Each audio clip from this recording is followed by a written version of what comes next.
प्रश्न संग्रह 27 सरल रूप 2। तो सबसे पहले समान आधार वाली घातांक युक्त संख्याओं का गुणन हम देखेंगे। आधार और घातांक ये संकल्पना हमें पहले ही स्पष्ट हो चुकी है।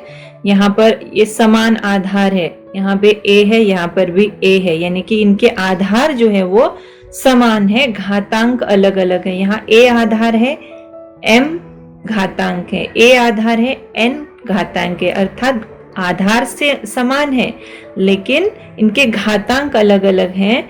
तो उसके लिए हम कौन सा नियम इस्तेमाल करेंगे? a की घात m गुणा a की घात n बराबर a की घात m जमा n। इस नियम का उपयोग करके हम सवाल हल करेंगे, जिसमें पहला सवाल है 7 की घात 4 गुणा 7 की घात 2। यहाँ पर ये जो आधार है 7 7 दोनों समान है, तो आधार समान है और घातांक अलग अलग हैं, तो कौन सा नियम है?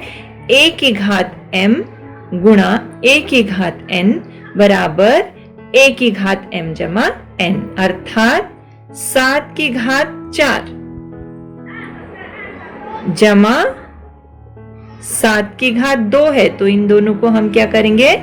इस तरह से जमा कर देंगे और उत्तर आएगा 7 की घात 4 और 2 हो गया 6। इस नियम का इस्तेमाल करके हमें सारे सवाल हल करने हैं। यहाँ पर है 6/7 की घात 3 गुणा 6/7 की घात 5। तो यहाँ आधार कौन सा? 6/7 ये आधार है, तो हम क्या करेंगे? 6/7 की घात 3 जमा 5 बराबर 6/7 की घात 3 और 5 8। तीसरा उदाहरण देखते हैं। तीसरा उदाहरण है -11 की घात 5 गुणा -11 की घात 2। यहाँ पर -11 क्या है?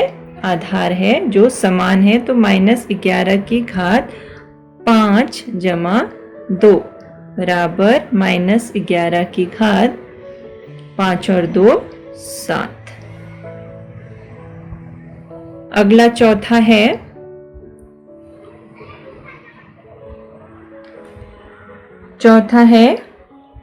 -3/2 की घात 5 गुणा -3/2 की घात 3।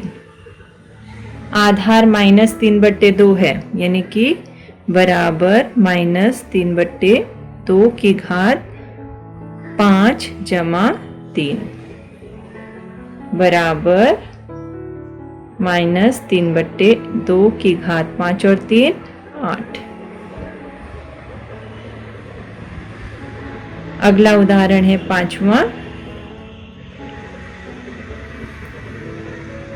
पांचवा उदाहरण है a की घात 16 गुणा a की घात 7 बराबर a की घात 16 जमा 7 बराबर a की घात 16 और 7 कितना?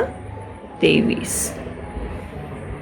तो इस तरह से हमने समान आधार वाली घातांक संख्याओं के नियम का इस्तेमाल करके प्रश्न संग्रह 27 का ये पहला प्रश्न हल किया।